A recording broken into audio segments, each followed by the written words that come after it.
Hey everybody, Peter Zeihan here, coming to you from Charteris Bay on the South Island of New Zealand, just outside of Christchurch. This is going to be one of my last recordings from New Zealand, but these are all being released out of order based on current events, so you're going to see a little bit more of this gem that I used to call home in the weeks to come. Anyway, the big issue from this last week, from my opinion, was that French President Macron has been visiting China to have talks with Chairman Xi Jinping and to try to talk him out of some of his degree of support for what's going on in the Russian invasion of Ukraine. Now, Chinese media has been blaring about what a wonderful summit this is, and France's idea of strategic independence, the idea that France specifically and Europe in general don't have to follow the cue of the United States. They've been really hitting that hard, and it kind of shows the degree of political disintegration within China has now even reached the diplomatic corps. Let me unpack that a little bit. So one of the things that the Russians have always believed, and that the Chinese are now starting to say that they believe, is that behind every plot and every downside and every setback that Moscow and Beijing have ever experienced is the American hand, and that the Americans have been orchestrating and creating this alliance in order to contain and beat them back. And during the Cold War, there was definitely something to that because the policy really was containment. And in the aftermath of World War II, all of the traditional powers that had bordered the Soviets were broken in one way or the other. So the United States physically reconstructed them, provided them with economic aid, created a global system that allowed them to trade and access energy and markets. And as a result, the United States received the authority to set their security policies.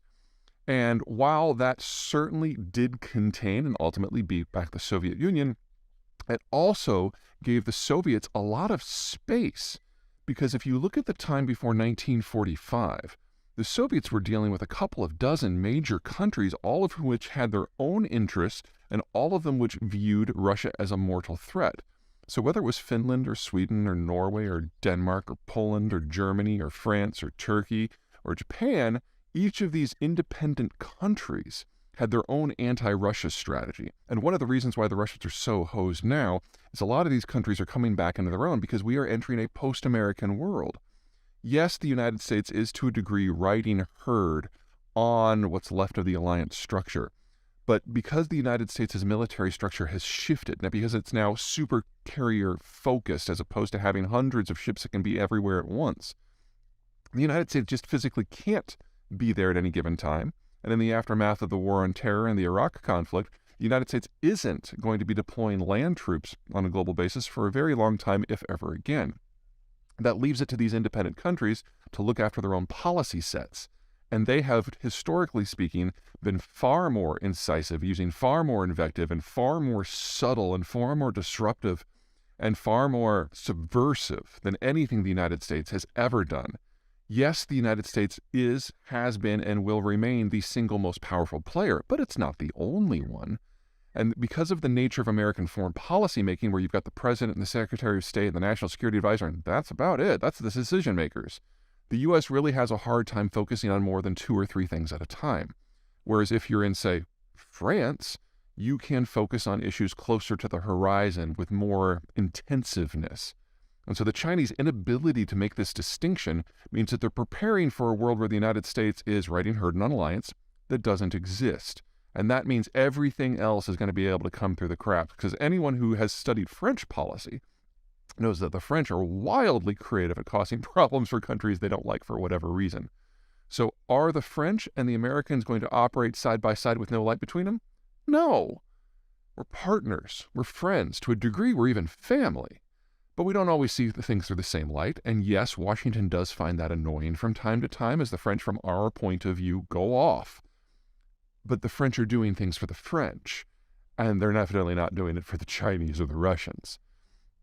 So that's kind of piece one. Piece two is look at the array of countries that are going to be doing this. The French are actually a minor power in the East Asian sphere. I would be far more concerned about countries like Japan, which has the world's second largest blue water navy, who has the capacity of shutting down the sea lanes that go to and from China without help from the United States. I'd be worried about the Taiwanese, because while militarily they're not going to conquer the mainland anytime soon, they still have the intelligence apparatus operating within China already. This is the only thing that they care about, to cause a significant amount of harm and disruption, and of course, gather information for others. I'd worry about Vietnam, which has a coastline on the South China Sea that's over 1,000 miles long that the Chinese have to sail down. The Vietnamese don't even need a navy to disrupt Chinese commerce. I'd worry about Australia, which is in the process of getting nuclear submarines and, more importantly, mid-ranged, air-launched cruise missiles, which can disrupt everything the Chinese can do. I would worry about India, who doesn't even have to leave home in order to completely wreck the Chinese economy. None of these countries, with the possible exception of Australia, really operate as deputies of the United States. All of them are creative. All of them have their own capacities, and all of them have their own reasons for tearing down the Chinese system in its current form. China is dealing with a multi-vectored opposition of countries that can think for themselves and act for themselves. Now, why would the Chinese let them fall into this trap? I mean, this really is Soviet-style groupthink in play here. Aren't the Chinese smarter? Don't they think 30 steps ahead? Aren't they the chess players while the Americans are the checkers players? Yeah, that's a bunch of bullshit. About 7-8 years ago, the cult of personality forming up in China reached the point of no return and started taking the official form of something called Xi Jinping thought. And that sounds a little bit groupthinkish. It's because it is. The idea is not only do we have a party ideology, we have one dude who's setting our goals, setting the process that we use to think and evaluate everything, and we need to all think like him. So in his first 5 years as premier, Xi purged the party of everyone who was an alternate power center against him. And in his second 5 years, he went against anyone who has any independent decision-making at all. So there's no one left. It's just him. And his little form of groupthink is now all that is left. So Chinese diplomacy, Chinese defense planning used to be multi-vectored. They used to have a good intelligence system. They used to have a good propaganda system.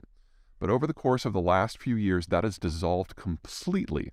And all that is left is this monochromatic thought process that is fixated on a story that is wildly inaccurate, and that is what guides all Chinese decision-making now.